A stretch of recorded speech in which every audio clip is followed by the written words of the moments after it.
Even in architecture, there is adventure, isn't it? You must see Ranakpur. Have you seen Ranakpur in Rajasthan? You must see.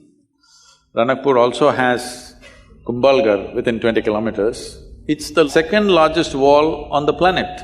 Most Indians know because we keep all the things that we should be proud of a secret. The second largest wall on the planet, which if you look at it aerially, you would mistake this to be Great Wall of China. It's that big.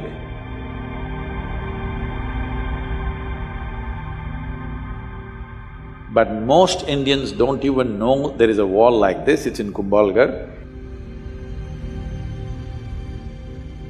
Close to that is Ranakpur. This architect is a madman, but he's a very super sane madman because he knows what he's doing. See, if you build a building, this is a temple with 1,000 columns.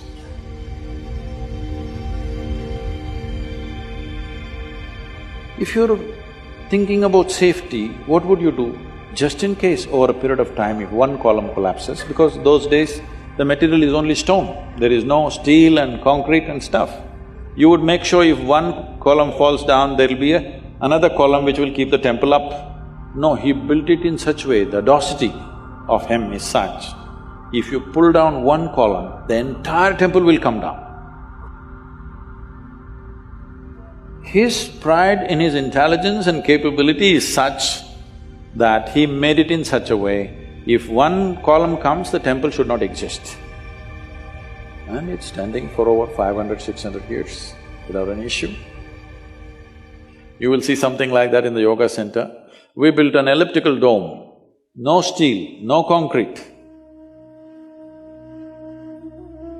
And at the top, it's only 8 inches thick. And just to freak people, I left a 9 feet diameter hole. People said, this will go to collapse. It will not collapse.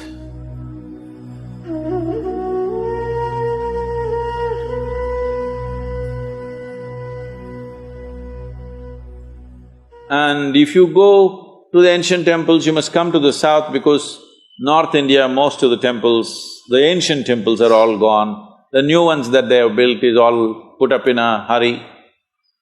But if you come to the south and see, one amazing thing you will see is their sense of geometry.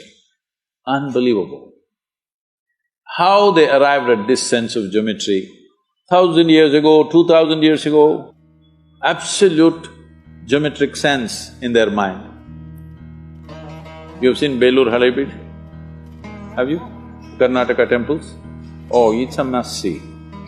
It's just a must-see for any human being, especially those of you who are in architecture, art, whatever you are into. Some aesthetics you are into means this is something you must see.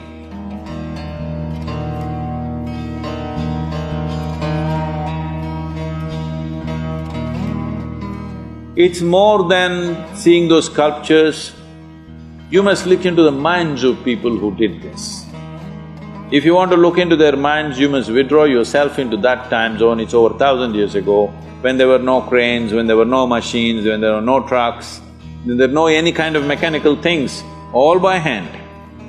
Why would somebody endeavor to do something so phenomenal and so almost superhuman in terms of engineering and the physical difficulty of lifting these huge rocks and doing this carving business?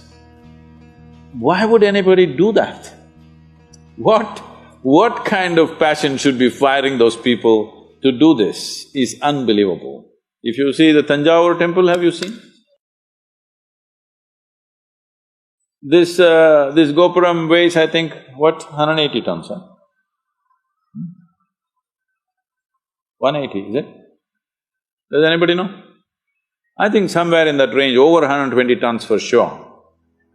And it is at a height of 160 feet. They put a ramp of 10 miles, a mud ramp, and they brought this single piece of stone,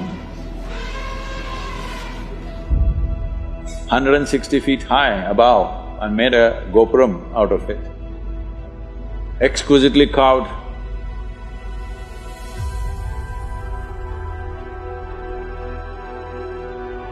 Well, in Karnataka, what they carved is soapstone. In Tamil Nadu, Tamil people are crazy.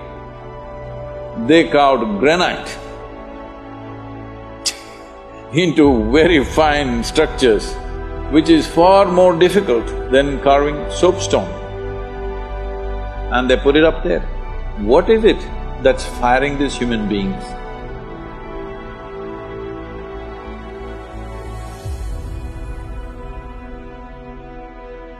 Before you take up any project, you must visit this and see what kind of human beings are these,